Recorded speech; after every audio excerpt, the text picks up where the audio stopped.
Jika engkau bilang bahwa itu simbolik atau itu cara lain menyampaikan pendapat, kalau begitu, apakah kamu sedang berstrategi, bersiasat dalam komunikasi atau pameran bahwa kamu punya media dan kamu pakai untuk menekan seseorang? Ini pekerjaan wartawan atau politikus, atau wartawan yang mau jadi politikus setelah punya banyak follower. Dalam komunikasi publik, cara menekan seperti itu membuat media jadi kehilangan ketulusan. Kamu sedang bersiasat karena ketersinggungan. Yang kamu lakukan tak lebih sebagaimana pressure group yang kini sedang jadi mode. Bukan dengan membangun dialog atau bahkan menjadi jembatan emas.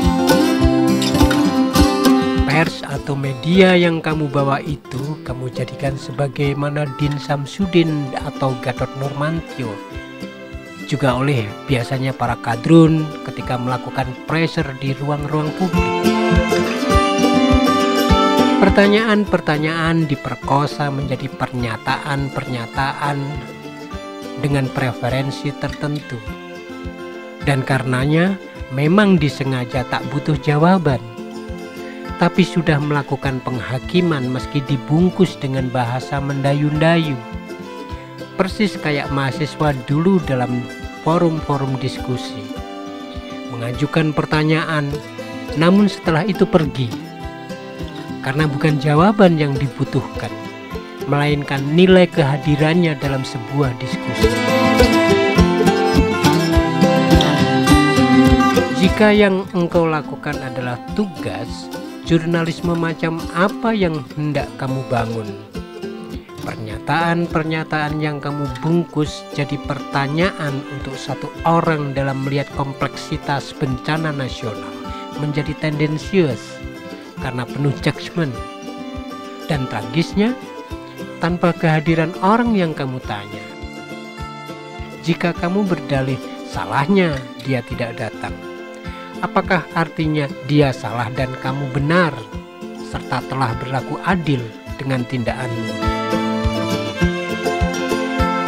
Sebagai kursi, aku boleh menduga bahwa dalam psikologi kursi kekuasaanmu, eksistensimu merasa terganggu atau diabaikan.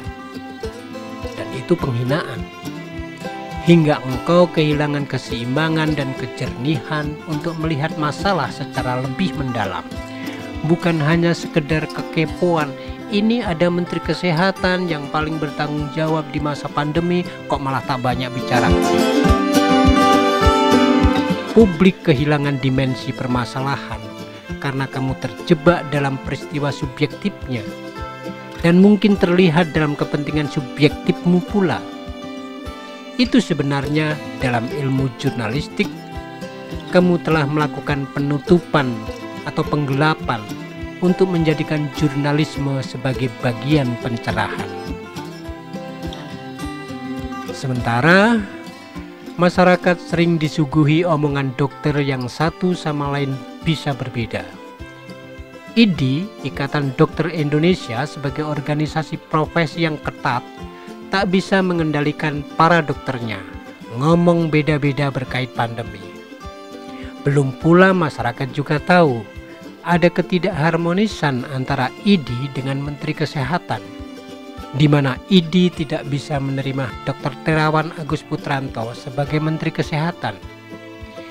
Itu rahasia umum. Apakah kamu tidak mengetahuinya atau pura-pura? What the hell you shit?